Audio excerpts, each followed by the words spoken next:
ಈ ನಾಡಗೌಡನೆಂದರೆ ಈ ಸುತ್ತು 7 ಹೊಳೆ ಸಾಲಿನಲ್ಲಿರುವ 3 ಜನರು ನಾನೊಬ್ಬ ದೊಡ್ಡ ಧರ್ಮವಂತ ಎಂದು ತಿಳಿದುಕೊಂಡಿದ್ದಾರೆ.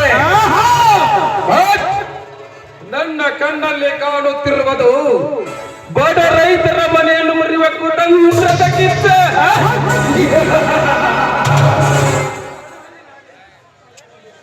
ಸುತ್ತು ಹಳ್ಳಿಗಳಲ್ಲಿ ನೆಲೆಸಿರುವ ರೈತ ಜನಾಂಗಕ್ಕೆ ಬೇಕು ಸತ್ಯ, ನ್ಯಾಯ, ನೀತಿ, ಧರ್ಮವೆಂಬ 4 ಪದಗಳು. ಆದರೆ ನನಗೆ ಬೇಕಾಗಿರುವವು ಅಸತ್ಯ, ಅನ್ಯಾಯ, ಅಧರ್ಮವೆಂಬ ಅನೀತಿ ಎಂಬ ಕರ್ಮದ ಪದಗಳು.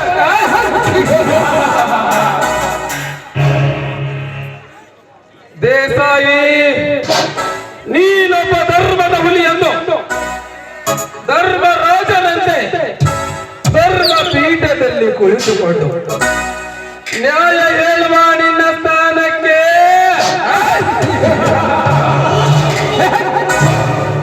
ಒಡ ಹುಟ್ಟಿದ ತಮ್ಮನಿಂದಲೇ ಸಂಸ್ಕಾರ ಕತ್ತು ತರಿಸದೆ ಬಿಡುವನಲ್ಲ ಈ ನಾಡಗೌಡ.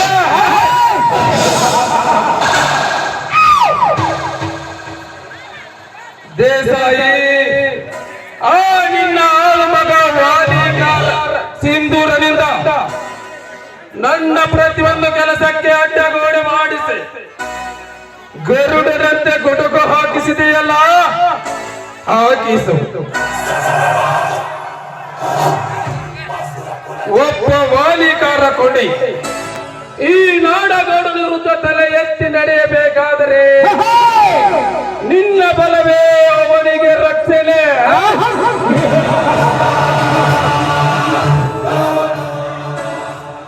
ಲೇ ಸಿಂಧೂರ, ನಿಂದಿಲ್ಲ ನಾಳೆ ನೀನು ನನ್ನ ಆಸ್ತಿಯನ್ನು ಕೇಳಲು ನನ್ನ ಅರಮನೆಗೆ ಬಂದೇ ಬರುತ್ತೀಯಾ? ಆವಾಗ ತೆಪ್ಪಗೆ ಮಣ್ಣಲ್ಲಿ ಮುಚ್ಚಿಸುವೆ. ಗುಮಾಸ್ತ, ಲೇ ಗುಮಾಸ್ತ,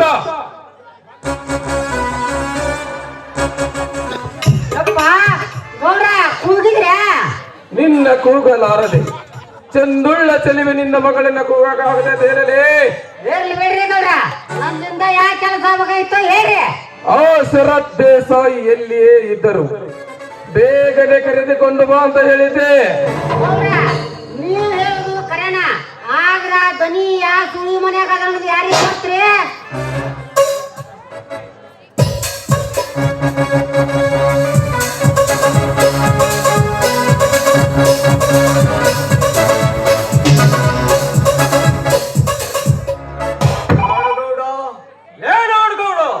ಬನ್ನಿ ದೇಸಾಯಿಯವರೇ, ಈ ಬಡವನ ಮನೆಗೆ ಭಾಗ್ಯೋದಯದ ಭಾಸ್ಕರ ಬಂದಂತೆ ಆಯಿತು.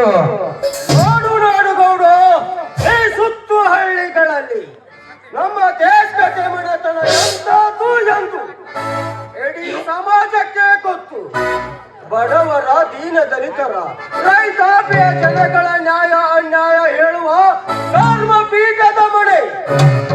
ನಮ್ಮ ಅಜ್ಜ ಮುತ್ತಾತನ ತಂದೆಯಿಂದಲೂ ಮುದಿರಿರುವವರೆಗೂ ಹೆಸರು ಉಳಿಸಿಕೊಂಡು ಬಂದಿದ್ದಾರೆ. ಇನ್ನು ಮುಂದೆಯೂ ನಮ್ಮ ಮನೆತನ ಧರ್ಮ, ನ್ಯಾಯ, ನೀತಿಯ ದೇವರಂತಿರಬೇಕೆನ್ನುವ ಆಸೆ ನಿನ್ನಲ್ಲಿದ್ದರೆ ನನ್ನ ತಮ್ಮ ಶರತ್ ದೇಸಾಯಿಯ ಸೌಹಾಸದಿಂದ ದೂರ ಇರು, ತಿಳಿಯಿತೆ? ದೇಸಾಯಿಯವರೇ, ನೀವು ತಿಳಿದುಕೊಂಡಂತೆ ನಾನು ಅಷ್ಟೊಂದು ಸಣ್ಣತನದ ಬುದ್ಧಿಯ ಮಟ್ಟಕ್ಕೆ ಇಳದಿಲ್ಲ. ನೀನು ಎಂತವ, ನಿನ್ನ ರೀತಿ ನೀತಿಗಳು ಎಂತವು ಅನ್ನೋದು ಹುಟ್ಟಿದ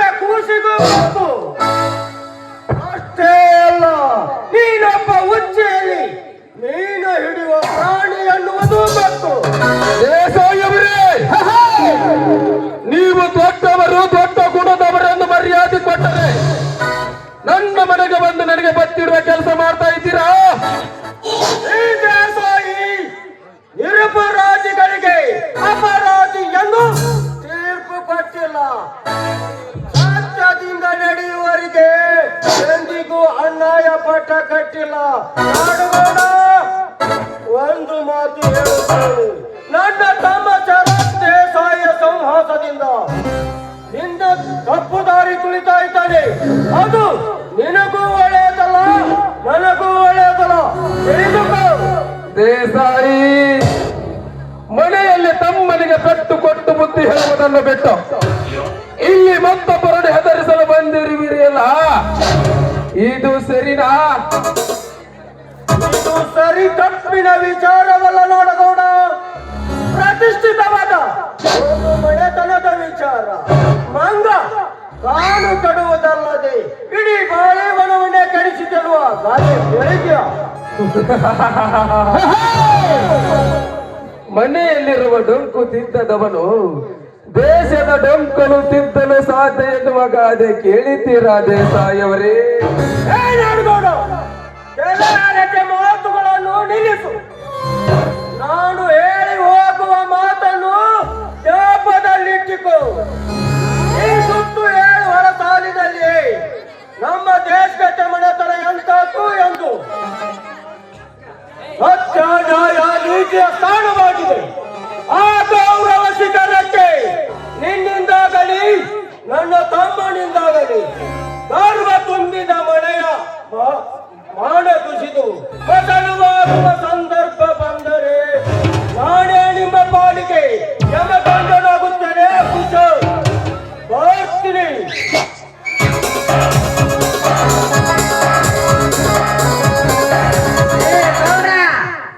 ಏನು ಬಿರುಸು ಮಾತಾಡುವ ಹಾಗಂದ್ರೆ ದೇಸಾಯಿ ಅವರಂತೀನಿ. ದೇಸಾಯಿ, ಈಗ ಈ ನಾಡಗೌಡನ ಹೆಡೆ ಎತ್ತುವುದಿದ್ದೀಯ. ಈ ಕ್ರೋಧ ಗೆದ್ದ ಕಡೆ ಸ್ವಲ್ಪ ಸಮಯ ಸಾಗಿಸಿಕೊಂಡು ನಿನ್ನ ಧರ್ಮದ ಅರಮನೆಯಲ್ಲಿರುವ ಒಬ್ಬೊಬ್ಬರನ್ನು ಕಚ್ಚಿ ಸಾಯಿಸದೆ ಬಿಡುವುದಿಲ್ಲ ಈ ನಾಡಗೌಡ.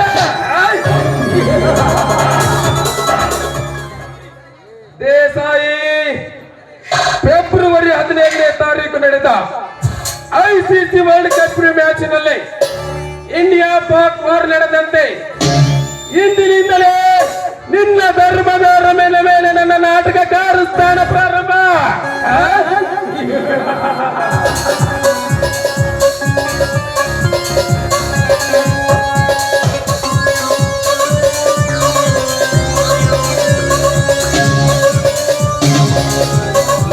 ನಾಡಗೌಡ, ಎಷ್ಟೊಂದು ನಗುತ್ತಿರುವೆಲ್ಲೋ ಆ ನಿನ್ನ ನಗುವಿನ ಕಾರಣ?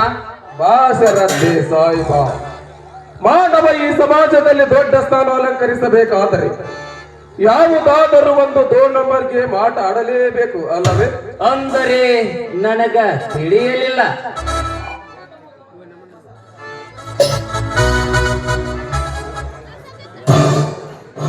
ಯಪ್ಪ ದೇಸಾಯಿ ಅವರ, ತಿಳಿಲಾರ್ದ ತಿಳಿಗೇಡಿಗೆ ತಿಳಿ ನೀರಿನಂತೆ ತಿಳಿಸಿ ಹೇಳುತ್ತೀರಿ ವಿಕ್ರಮಾದಿತ್ಯ ಅಂತ ನಮ್ಗೆ ಗೌರವಿಸ್ತಾರಲ್ರಿ. ಶರತ್, ಈ ಸುತ್ತು 7 ಹಳೆ ಸಾಲಿನಲ್ಲಿ ನಮ್ಮ ವಿರುದ್ಧ ತೊಡೆ ತಟ್ಟಿ ನಿಲ್ಲುವ ಗಂಡು ಯಾರು ಇಲ್ಲ. ಆದರೆ ನಿಮ್ಮ ಅಣ್ಣನೊಬ್ಬರೇ ನನ್ನ ಬೋಲಿಗೆ ಮುಳ್ಳಿನ ತಂತಿ ಬೇಲಿಯಾಗಿದ್ದಾನೆ. ತಂತಿಯ ಬೇಲಿ. ನಾಡಗೌಡ, ಆ ತಂತಿಯ ಬೇಲಿಯನ್ನು ಯಾವ ನಾಡಗೌಡ, ಆ ತಂತಿಯ ಬೇಲಿಯನ್ನು ಯಾವ ಅಸ್ತ್ರದಿಂದ ಕತ್ತರಿಸಬೇಕನ್ನುವುದು ಈ ನನ್ನ ತಲೆಯಲ್ಲಿದೆ ನಾಡಗೌಡ. ಶರತ್, ನಿಮ್ಮಣ್ಣ ಈ ಸುತ್ತು 7 ಹೊಳೆ ಸಾಲಿಗೆ 7 ಸುತ್ತಿನ ಕೋಟೆಯ ಬಾಗಿಲು ಇದ್ದಂತೆ. ಆ ಕೋಟೆಯ ಬಾಗಿಲನ್ನು ನಾವು ಕೆಡವಲು ಕೈ ಹಾಕಿದರೆ ಆ ನಿಮ್ಮ ಆಳು ಮಗ ಸಿಂಧೂರ ಹುಲಿ ಹಬ್ಬುಲಿ ಆಗಿ ಆ ಕೋಟೆಯ ಬಾಗಿಲಿಗೆ ದ್ವಾರಪಾಲಕನಂತೆ ನಿಲ್ಲುತ್ತಾನೆ. ಹುಲಿ ಹೆಬ್ಬುಲಿ. ನಾಡಗೌಡ, ಆ ಸಿಂಧೂರನೆಂಬ ಹುಲಿಗೆ ಯಾವ ವಿಷ ಬಾಣದ ಮದ್ದನ್ನು ಚುಚ್ಚಿಸಿ ಅವನ ಸೂರತನದ ನರಗಳನ್ನು ಸಾಯಿಸಬೇಕೆನ್ನುವುದು ಈ ಶರತ್ ಸಾಯಿಗೆ ಚೆನ್ನಾಗಿ ಗೊತ್ತು. ಶರತ್, ನಾನು ಚಾಪಿಯ ಕೆಳಗೆ ನುಗ್ಗಿದರೆ ನೀನು ರಂಗೋಲಿಯ ಕೆಳಗೆ ನುಗ್ಗುವ ಚತುರ. ಇರಲಿ, ನಮ್ಮಿಬ್ಬರ ಅಂದರ್ ಬರಾಟ ನಿಮ್ಮ ಅಣ್ಣನಿಗೆ ತಿಳಿಯಬಾರದು. ನಾಡಗೌಡ, ಈ ಶರತ್ ಬಿಟ್ಟ ಬಾಣ ಇಟ್ಟ ಗುರಿ ಎಂದಿಗೂ ಸುಳ್ಳಾಗುವುದಿಲ್ಲ. ನಮ್ಮಣ್ಣನ ರಕ್ತ ಆ ವಾಲಿಕಾರ ಸಿಂಧೂರನ ರಕ್ತ ನನ್ನ ರಕ್ತ ಒಂದೇ ಆದರೂ ಮನಸ್ಸು ಮಾತ್ರ ಬೇರೆ ಬೇರೆ. ತಿಳಿಯಿತೆ ಶರತ್, ಇನ್ನು ಮುಂದೆ ನಾವು ನಡೆಯುವ ದಾರಿ ಮುಳ್ಳಿನ ಹಾಸಿಗೆ ಇದ್ದಂತೆ. ಸ್ವಲ್ಪ ಎಚ್ಚರ ತಪ್ಪಿ ಹೆಜ್ಜೆ ಇಟ್ಟರೆ ಇಂಗು ತಿಂದು ಮೆಂಗನಂಗಾಗುತ್ತೇವೆ. ನಾಡಗೌಡ, ನಮ್ಮಣ್ಣ ವಾಲಿಕಾರನ ಸಿಂಧೂರನ ಸ್ವಕ್ಕು ಮುರಿದು ಅವರಿಬ್ಬರನ್ನು ಹೇಗೆ ಬೀದಿಗೆ ತಳ್ಳಬೇಕೆನ್ನುವುದು ಈ ಶರತ್ ದೇಸಾಯಿಗೆ ಚೆನ್ನಾಗಿ ಗೊತ್ತು. ಶರತ್, ನೀನು ಅಷ್ಟು ಮಾಡಿದರೆ ನಾವಿಬ್ಬರೇ ಈ 7 ಕಾಲಿನ ದಂಡ ನಾಯಕರು. ಗುಮಾಸ್ತ, ಇದೇ ಸಂತೋಷದಲ್ಲಿ ಒಂದು ಗುಂಡು ಪಾಟಿಗೆ ರೆಡಿ ಮಾಡು. ಗಾಯತನ್ನು ನನ್ನ ಮಗಲ ಗೊತ್ತೈತ್ರಿ ಗೌಡ್ರ. ಒತ್ತಿದ್ದ ರೆಡಿ ಮಾಡಿ ಟೇಬಲ್ ತಂದಿಟ್ಟಿನಿ. ಆದ್ರ ಗೌಡ್ರ ಒಂದು ಬಾಕಿ ಉಳ್ದೈತ್ರಿ. ಮಸ್ತ್ ಹುಡುಗ ಬಂದು ಕುಣಿದೊಂದ ಬಾಕಿ. ಗೌಡ, ಮೊದಲು ಸುರಾದೇವಿ, ಆಮೇಲೆ ಡ್ಯಾನ್ಸ್.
ಮತ್ತಲ್ಲಿ ಮತ್ತಲ್ಲಿ ಕೊಡೆಯಾದ ಬಾರೋ ಮಗ ಚಿಕ್ಕಲಿ ಕಳೆದೋಗಿದ್ದ ಸಿಕ್ಕಾಗ ಅನುಭವಿಸಬೇಕು ಮಗ ಸತ್ತಾಗ ಆರಣಿಗೆ ಖಾಯಂದಾಗ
ಮತ್ತಲ್ಲಿ ಕುಡಿಯೋಣ ಬಾರೋ ಮಗ ಚಿಕ್ಕಲಿ ಕಳೆದೋದೆ ಕೊಟ್ಟ ರೋಗ